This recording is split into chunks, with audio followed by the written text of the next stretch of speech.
penuh harapan mungkin kali ini bisa tercapai terobosan ya, khususnya di persoalan Palestina, Gaza.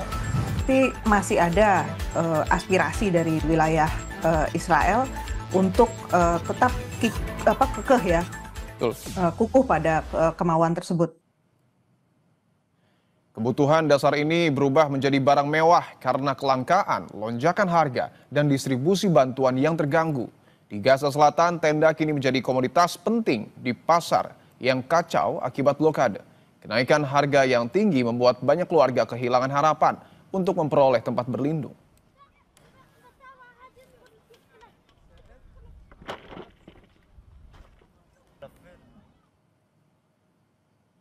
Sementara itu, mantan Perdana Menteri Inggris Tony Blair ikut berdiskusi tentang kepemimpinan otoritas transisi pasca perang di Gaza, Palestina.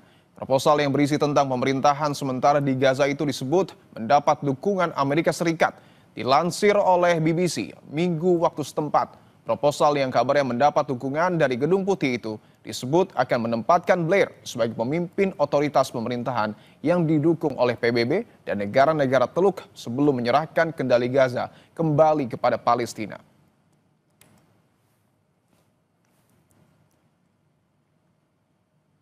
Sementara itu, usai pulang dari sidang umum PBB, Presiden Prabowo menyatakan pesan yang disampaikan saat pidato di sidang umum PBB dapat respon positif dari banyak kepala negara. Prabowo berharap tercapai terobosan solusi konflik di Gaza.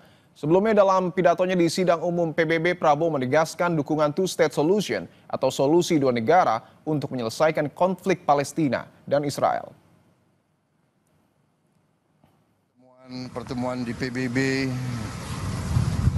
sangat produktif. Saya kira juga pesan-pesan yang saya sampaikan dalam sambutan saya di PBB juga diterima dengan positif oleh banyak pemimpin. Saya penuh harapan mungkin kali ini bisa tercapai terobosan ya, khususnya di persoalan Palestina, Gaza. Lalu apa yang bisa dilakukan pemimpin negara-negara pendukung kemerdekaan Palestina untuk menekan Israel? Siapa yang akan memainkan peran kunci untuk mendorong Israel mengakui kemerdekaan Palestina? Kita bahas bersama pakar hubungan internasional sekaligus pendiri Lembaga Penelitian Independent Synergy Policies, Mbak Dina Prapto Raharja. Mbak Dina, selamat petang. Selamat petang.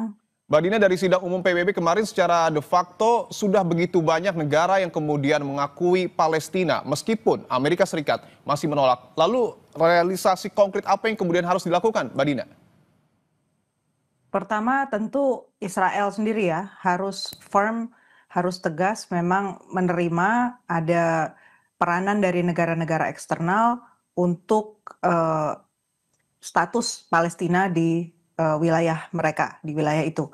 Jadi kalau sebelumnya Israel mengambil peran main hakim sendiri gitu ya untuk mendapatkan apa yang dia mau, sekarang jelas negara-negara dunia menginginkan peranan yang lebih besar buat negara lain menentukan nasib Palestina.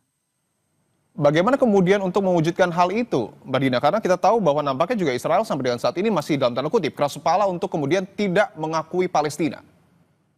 Betul. Dan mengambil alih wilayah yang sudah diduduki oleh Israel itu tentu bukan pekerjaan yang mudah.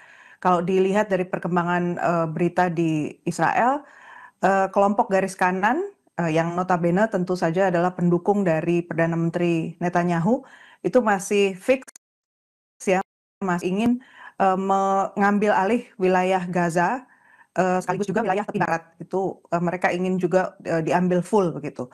Meskipun Donald Trump sudah mengatakan tidak gitu ya, Amerika Serikat jangan sampai itu terjadi, berarti masih ada aspirasi dari wilayah Israel untuk tetap kekeh ya, kukuh pada kemauan tersebut. Bahwa kita tahu juga sejumlah Eropa bahkan Inggris juga nampaknya sudah mulai mengakui Palestina, tetapi Amerika Serikat belum. Apakah artinya negara-negara ini harus mendesak Amerika Serikat untuk kemudian mendukung Palestina? Memang harus begitu, cuman masalahnya semudah itu atau tidak. Jadi Oke. kalau kita mau zoom out sedikit apa yang terjadi di tingkat global sekarang, masalah yang dibuat atau bahkan diciptakan oleh Amerika Serikat sendiri di tingkat global itu macam-macam. Jadi, saya kira yang ada di kepalanya Presiden Amerika Serikat sekarang bukan melulu hanya, masalah Timur Tengah Oke. atau Israel Palestina, tapi dia punya ada agenda Cina, ada agenda Rusia, ada agenda Uni Eropa, dan semuanya itu belum ada yang deal-nya fix. Ada Korea, jadi saya melihat ini sangat tergantung juga Amerika Serikat itu sebenarnya mau memainkan kartu apa, dan jelas Donald Trump pasti mencari deal yang menguntungkan Amerika Serikat terutama. Berbicara soal politik dunia, ini juga yang menarik adalah bahwa yang terbaru, Tony Blair disiapkan untuk memimpin pemerintahan sementara di Gaza. Apa yang kemudian Anda baca dari rencana ini, Mbak Dina? Kalau saya lihat ini belum fix ya, jadi ini salah satu inisiatif saja dari pihak barat. Saya juga belum melihat secara, tetap bahwa Amerika Serikat sudah pasti di belakang agenda ini. Oke.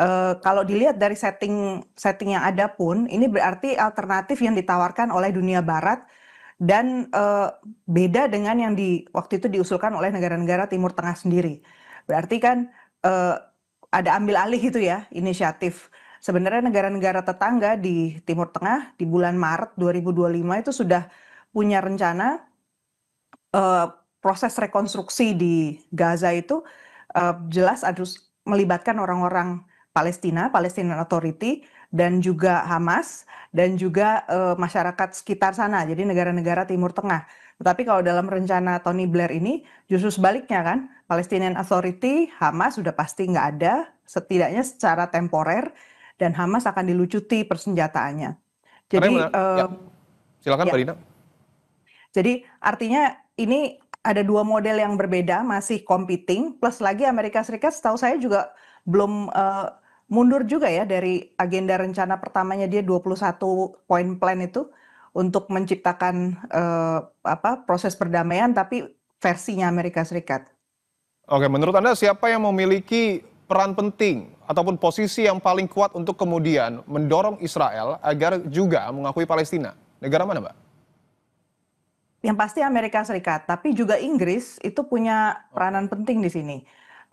Kalau negara-negara Eropa yang lain saya lihat belum ada yang bersuara ya, padahal penting juga mereka bersuara, posisi mereka itu lebih dari sekedar memberikan, pengakuan misalnya dari, Macron gitu ya.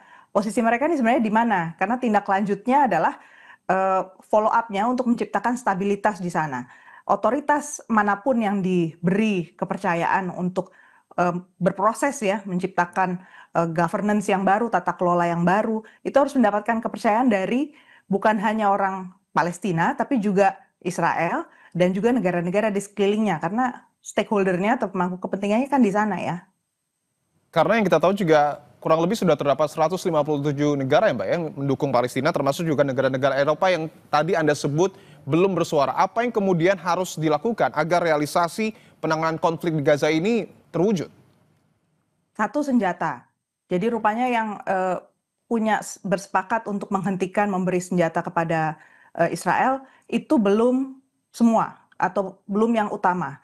Negara-negara Eropa yang sampai sekarang belum mengakui kedaulatan, Palestina seperti misalnya Jerman, kemudian Italia, notabene negara-negara besar di, Uni Eropa, itu masih tetap dalam posisi ingin mengirimkan uang dan senjata kepada Israel. Demikian pula Amerika Serikat.